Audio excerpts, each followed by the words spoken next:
नमस्कार, आपका स्वागत है नेशनल गार्डियन टीवी में और मैं हूं आपके साथ नमन गोयल। एक नई विशेष चर्चा को लेकर आप सभी के बीच हाजिर हुए हैं सोलन के रेस्ट हाउस से।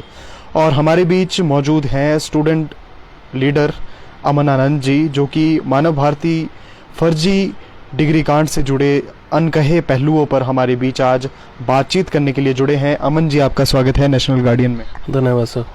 अमन जी, सबसे पहले जानना चाहेंगे कितना समय हो चुका है इस पूरे मामले को और अभी तक किस पहलू तक जो सरकार है वो पहुंची है और जो कार्रवाई है क्या आप उससे संतुष्ट हैं? सर, लगभग मार्च 2020 में ममता जी के कहने के ऊपर या उनके एलिगेशन लगाने के बाद ये एफआईआर रजिस्टर्ड हुई थी।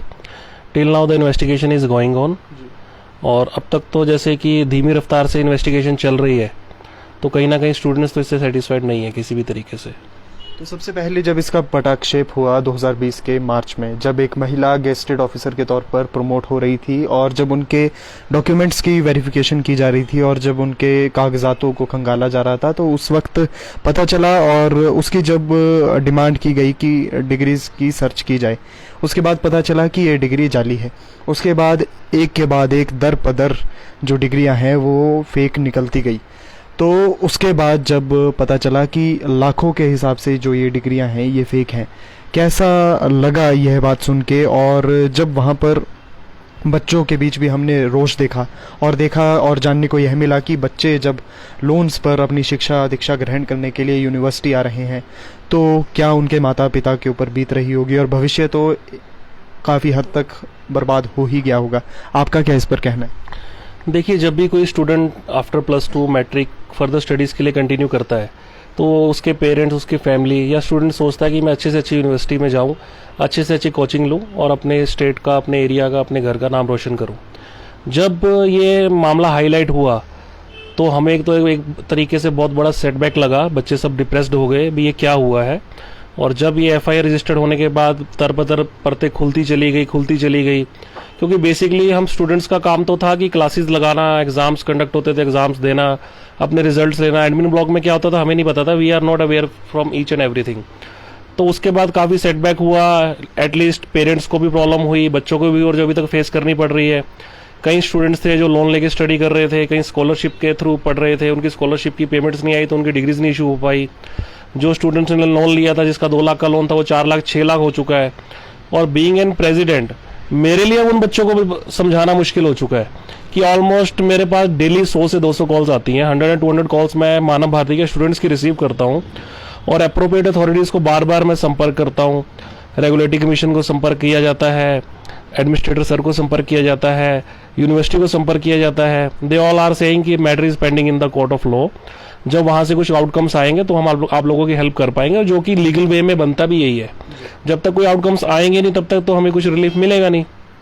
तो जैसे कि एसआईटी ने लास्ट टाइम हमें बोला था, जब हमने प्रोटेस्ट किया था लास्ट टाइम, एसआईटी के द्वारा बोला गया था कि हम लोग इसके अंदर जो है आपको सर्टिफाइड कॉपी दे देंगे या फोटो कॉपीज दे देंगे, जिससे आप लोगों को एक इंटरम रिलीफ मिल जाएगा। इंटरम रिलीफ मिलने से भी उससे कोई बेनिफिट नहीं। अगर कोई कंडीशनल डिग्री हमें इशू होती है तो कंडीशनल डिग्री लेके ना तो हम फर्दर स्टडीज कर सकते हैं, as a being an advocate उसके लिए हम कहीं पे एनरोल नहीं हो सकते।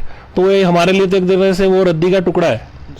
तो इसमें मेरा तो निवेदन सरकार से यही रहेगा कि इसको आप फास्ट ट्रैक कोर्ट में इसको एनरोल करें केस को, और इसको हाई कोर्ट की अगर कुछ आपको गाइडलाइंस चाहिए, रिक्वायर्ड हो स्टूडेंट्स की फेवर के लिए, तो हायर अथॉरिटीज से उसके लिए भी डिस्कस करके उस पर भी चर्चा की जाए, कमेटी का गठन किया जाए, जिससे कहीं ना कहीं स्टूडेंट्स को बेनिफिट मिल सके एज सुन एज पॉसिबल। क्योंकि 2 साल से बच्चे जो है इस टाइम बहुत ज़्यादा डिप्रेस्ड हो चुके हैं। हमारे लिए बीइंग एन प्रेसिडेंट, मेरी टीम के लिए बीइंग एन प्रेसिडेंट, अब शिप की टीम के लिए उनको समझा पाना मुश्किल हो रहा है। कल को अगर कोई इफ एंड बट हो जाती है, कोई बच्चा गलत स्टेप उठा लेता है, तो उसके लिए कौन रिस्पॉन्सिबल होगा? आइदर वो रेगुलेटरी कमीशन रिस्पॉन्सिबल होगी, आइदर हमारा यहाँ का सिस्टम रिस्पॉन्सिबल होगा, या either government of Himachal Pradesh इसके लिए रिस्पॉन्सिबल होगी। दिनों आपकी भी बैठकें अधिकारियों के साथ हो रही हैं। आज भी आप एक एचएएस अधिकारी के साथ बैठकर इस बारे में परिचर्चा करके आए हैं कि क्या इसमें भविष्य में निकल कर आ सकता है और क्या कुछ जो अभी पहलू हैं जो कि अभी तक उन पर जांच नहीं हुई है। क्या कुछ अभी तक आप विजुअलाइज कर रहे हैं, क्या कुछ अभी आप जो है इस मामले को लेकर सोच रहे हैं कि क्या कुछ इसमें अभी निकल सकता है, और क्या कुछ डिमांड्स अभी भी पेंडिंग है, और जो स्टूडेंट है वो अभी किन परेशानियों का सामना कर रहे हैं? सर देखिए, मीटिंग्स तो मेरी चलती रहती हैं, लास्ट वीक भी हुई थी, आज भी हुई है, यस्टरडे भी हुई थी। देखो, आउटकम्स तो एटलीस्ट जब तक कोई कमेटी नहीं बनेगी तब तक नहीं निकलेंगे इसके लिए। और स्टूडेंट्स जहाँ तक सफ़र कर रहे हैं, स्टूडेंट्स तो डिप्रेस्ड है। कल को कोई स्टूडेंट कोई मिस हैपनिंग हो जाती है किसी के साथ, या कोई गलत स्टेप उठा लेता है, उसके लिए कौन रिस्पॉन्सिबल होगा? किसी बच्चे का फ्यूचर डिस्ट्रॉय हो रहा है, ठीक है, किसी बच्चे की जॉब नहीं है। मेरे पास रोज कॉल आती है, सर मेरी जॉब चली गई, मेरे को वेरिफिकेशन मांग रहे हैं, ना यहाँ से वेरिफिकेशन हो रही है, ना कोई आगे प्लेसमेंट हो पा रही है। बच्चे तो सर टोटली डिप्रेस्ड हो चुके हैं, उनके लिए तो कोई आगे सोर्स बचा ही नहीं है, उनकी तो लाइफ डिस्ट्रॉय हो चुकी है। अभी अगर हम बात करें कि 2020 से लेकर अब 2022 हो चुका है, और मार्च के महीने में कुल 2 साल इस पूरे मामले को हो चुके थे। इन 2 सालों में आपको क्या लगता है कि जो न्यायपालिका है और जो न्याय प्रक्रिया है वो कितने आगे तक इस मामले में पहुंच पाई है? सर इसमें देखिए, 2 साल में 1 साल तो लगभग कोविड में निकल गया, उसके वजह से भी जहाँ तक मैं कहूँगा कि इन्वेस्टिगेशन पेंडिंग रही।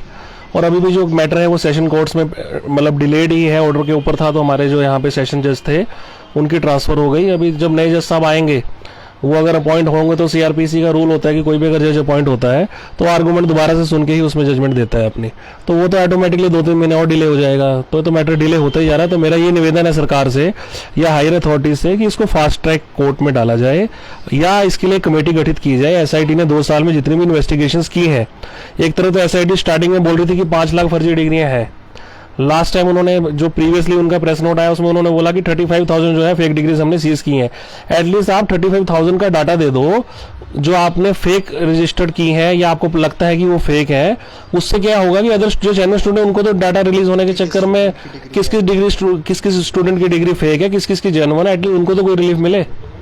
एटलीस्ट जो 35,000 डिग्री है कहते हैं फेक है, उनका तो डाटा दे दे रेगुलेटरी कमीशन को। अभी जिन स्टूडेंट्स की डिग्रीज फर्जी निकली है, आपकी क्या डिमांड है कि सरकार या तो फिर पहले इस मामले को सुलझाए या बच्चों को एक वैलिड डिग्री प्रोवाइड करवाए? सर देखो, बीइंग एन प्रेसिडेंट मेरी तो ये डिमांड है कि जो बच्चे प्रीवियसली पास आउट है बिफोर दिस लिटिगेशन, उनका जो वेरिफिकेशन का इशू है उसके लिए कोई सोल्यूशन निकाला जाए। जो एग्जाम्स यहाँ पे रेगुलेटरी कमीशन की गाइडलाइंस के थ्रू एडमिनिस्ट्रेटर सर जो हमारे को काफी कोऑपरेट करते हैं, उनके द्वारा ऑनलाइन कंडक्ट कराए गए।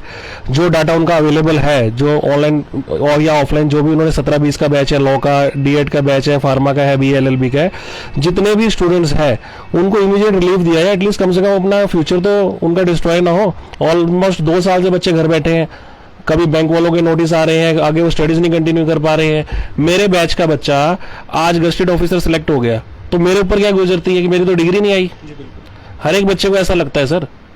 तो क्या आने वाले समय में आप यह भी चाहते हैं कि यदि इसमें कुछ मामले में बेशक कार्रवाई हो या ना हो, लेकिन बच्चों के री एग्ज़ाम अगर हो तो क्या वो आपके लिए बेहतर होगा? अगर सरकार ये आपके लिए पॉलिसी लेकर आती है कि जिन बच्चों की फर्जी डिग्रियां थी उन बच्चों के लिए अब हम एग्ज़ाम करवाएंगे, तो क्या एग्ज़ाम से संतुष्ट हैं आप? सर अगर कहीं पे ऐसे कोई आउटकम्स निकलते हैं कि किसी स्टेज पे लगता है कि बच्चे का फ्यूचर डिस्ट्रॉय हो रहा है at the negligence at the end of university की नेग्लिजेंसी की वजह से अगर किसी बच्चे का फ्यूचर डिस्ट्रॉय हो रहा है, उसको उन्होंने फेक में या जेन्युइन में लिस्ट में रखा है, तो उसके लिए कोई स्पेशल एग्जाम कंडक्ट करा लो। इफ अगर वो अपीयर हो जाता है उसमें तो ठीक है, उसकी डिग्री को वैलिड कर दिया जाए, अदरवाइज इनवैलिड कर दिया जाए। अगर ऐसा कुछ लीगल वे में कुछ पॉइंट आउट निकलता है तो हायर अथॉरिटीज को निकालना चाहिए, ताकि जो बच्चे हैं, जो उन्हें तो नहीं पता था ना कि हम जेन्युइन कैटेगरी में या अनजेन्युइन कैटेगरी में है। स्टूडेंट को नहीं कुछ पता था कि मेरे को यूनिवर्सिटी ने जेन्युइन कैटेगरी में रखा है, नॉन जेन्युइन में रखा है। स्टूडेंट तो अपना क्लास लगाता था, एग्जाम उसके कंडक्ट होते थे, उसका रिजल्ट आता था। वो तो अब हमें पता लग रहा है कि 5 लाख बच्चों को इन्होंने फर्जी बता दिया, 35 को बता दिया। अगर बताया है उनको भी मेरी तरफ से रिलीफ मिलना चाहिए। उनका एक स्पेशल एग्जाम कंडक्ट करा लो जो उसमें हायर परसेंटेज होंगे, या जो भी उनका क्राइटेरिया फुलफिल करके उसको एलिजिबिलिटी बनती है, उनको भी जेन्युइन कर देना चाहिए। अभी जिस प्रकार से आपकी गुपचुप बैठकें अधिकारियों के साथ चल रही है, तो क्या अधिकारी भी आपको आश्वासन दे रहे हैं? क्या आपको इस बारे में आश्वस्त कर रहे हैं कि आने वाले समय में शीघ्र ही इस पर कुछ बड़ा भी फैसला आ सकता है या कोई बड़ा पटाक्षेप भी हो सकता है? क्या ऐसी भी कुछ? सर अधिकारियों की तरफ से तो सॉफ्ट कॉर्नर हमेशा स्टूडेंट्स की फेवर में ही रहा है। स्पेशली मैं थैंकफुल रहूँगा राजीव जी का, जो हमारे एडमिनिस्ट्रेटर हैं। आजकल वो यहाँ म्यूनसिपल कॉर्पोरेशन में ही है, सोलन में कमिश्नर हैं, उनका पूरा स्टूडेंट्स की फेवर में कॉपरेशन रहा है। हमारी हिमाचल गवर्नमेंट का हमेशा से कॉपरेशन रहा है। यूनिवर्सिटी एंड में जो रजिस्ट्रार बिठाए गए उनका भी कॉपरेशन रहा है। उन्होंने स्टूडेंट्स के बेनिफिट्स के लिए जो है कोर्ट में केसेस को फाइल किया।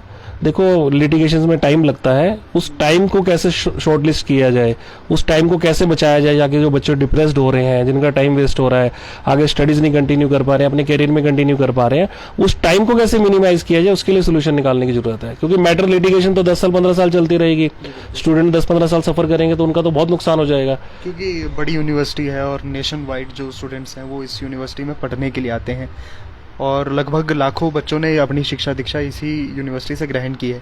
तो ऐसे में जो आपके एरिया से भी जुड़े संबंधित छात्र छात्राएं हैं, क्या उनके लिए आपका कुछ संदेश है? क्या आप अभी भी कुछ अंतिम संदेश उनके लिए भी साझा करना चाहेंगे कि क्या कोई उम्मीद की किरण जो है वो क्या अभी बाकी बची है? सर देखो, उम्मीद तो पूरी बरकरार है, क्योंकि जेन्युइन स्टूडेंट्स हैं हम लोग, हमने क्लासेस लगाई हैं, स्टडी की है। हम तो किसी भी एंट्रेंस एग्जाम को कंडक्ट करवा लो, हम तो देने के लिए तैयार है। हमारी स्क्रूटिंग करवा लो, हम करने के लिए तैयार है। Because we are genuine. सच बोलता है, झूठ को पर्दा की जरूरत होती है। ठीक है, बाकी मैं सभी स्टूडेंट्स को ये मैसेज देना चाहूँगा आपके माध्यम से। फर्स्ट ऑफ ऑल मैं आपका थैंकफुल हूँ, आपने आज इंटरव्यू कंडक्ट करवाई, कि अभी भी हमने कुछ खोया नहीं है। हम लोग होप पे है। जितना भी एडमिनिस्ट्रेशन स्टाफ है, मिस्टर राजीव जी हैं, हमारे रजिस्ट्रार सर है, यूनिवर्सिटी एंड में जितने भी कोऑपरेटिव स्टाफ है, हम सब लोग मिलकर इसको मिनिमाइज करने का काम कर रहे हैं कि इसको कैसे शॉर्टलिस्ट करके एज सुन एज पॉसिबल इसके लिए कोई सोल्यूशन निकाला जाए।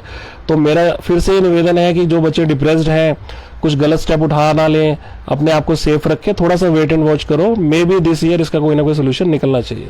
सरकार से आपका कुछ आग्रह, कुछ आप डिमांड आप सरकार से करें? सरकार से सर मेरी मुख्य तौर से आपके माध्यम से 3 डिमांड्स रहेंगी। जो मेरा निवेदन है सरकार से, हमारे मुख्यमंत्री जयराम ठाकुर जी से, कि एक तो इसके लिए एसआईटी को गाइडलाइन की जाए उनके द्वारा कि आइदर जेन्युइन और अनजेन्युइन स्टूडेंट्स की लिस्ट उनको प्रदान की जाए, ताकि एटलीस्ट जो जेन्युइन स्टूडेंट्स हैं उनको तो डॉक्यूमेंट्स मिल जाए। एटलीस्ट 2 साल हो चुके हैं एसआईटी ने जो अपनी इन्वेस्टिगेशन की है, उसके द्वारा जो जेन्युइन स्टूडेंट्स हैं उनको तो डॉक्यूमेंट इशू हो जाए। अगर ऐसा नहीं हो सकता तो एक कमेटी का गठन किया जाए जिसमें 3-4 मेंबर्स हों, वो डिसाइड करें कि इनको एज सुन एज पॉसिबल कैसे रिलीफ दिया जाए। कोर्ट में तो कोई भी मैटर है वो पेंडिंग में रहता है। और तीसरी मेरी ये डिमांड है कि अगर इसका कोई सोल्यूशन नहीं भी निकलता है तो निवेदन मेरा यही रहेगा कि इसको फास्ट ट्रैक कोर्ट में डाला जाए, ताकि एज सुन एज पॉसिबल इसका कोई ना कोई रेजोल्यूशन निकल जाए। अमन जी, आपका बहुत बहुत स्वागत, बहुत बहुत धन्यवाद नेशनल गार्डियन टीवी पर जुड़ने के लिए। और आशा यही रहेगी कि जो सरकार और जो प्रशासन है वो आपके फेवर में कोई बेहतर और उचित कदम उठाए। धन्यवाद। तो दर्शकों, ये थे हमारे बीच अमन आनंद जी, जो कि स्टूडेंट लीडर हैं मानव भारती यूनिवर्सिटी के। और मानव भारती यूनिवर्सिटी से जुड़े जितने भी पर्दाफाश हैं और जितने भी पटक्षेप अभी तक हुए हैं, उसकी समय समय पर हम आपको जानकारी भी दे रहे हैं और उस बारे में आपको परिचय भी करवा रहे हैं कि जो स्टूडेंट लीडर हैं और जो स्टूडेंट ऑर्गेनाइजेशन है वो किस प्रकार से ऐसे में कार्य कर रही हैं। अभी भी जो अमन जी हैं वो वर्तमान दौर में बिल्कुल सक्रियता से इसमें कार्य कर रहे हैं और युवाओं को उनका हक दिलाने के लिए और उनके हकूकों से मुखातिब करवाने के लिए पूरे जो कार्य हैं और जो पूरे प्रयास हैं वो कर रहे हैं। तो हमारा भी यही प्रयास रहेगा और सरकार से हमारा भी यही आग्रह रहेगा कि जिन डिमांड्स को लेकर अमन आनंद जी आज हमारे बीच इंटरव्यू में पहुंचे हैं और जो उन्होंने डिमांड सरकार से की हैं, उन डिमांड्स पर सरकार ज़रूर गौर फरमाए और ज़रूर कोई उचित निर्णय इनके फेवर में ले। तो दर्शकों, ऐसे ही तमाम अपडेट्स के साथ जुड़े रहिएगा। नेशनल गार्डियन टीवी आप सभी के बीच लाता रहेगा देश दुनिया से जुड़ी तमाम अपडेट्स। जय हिंद, जय भारत, जय हिमाचल।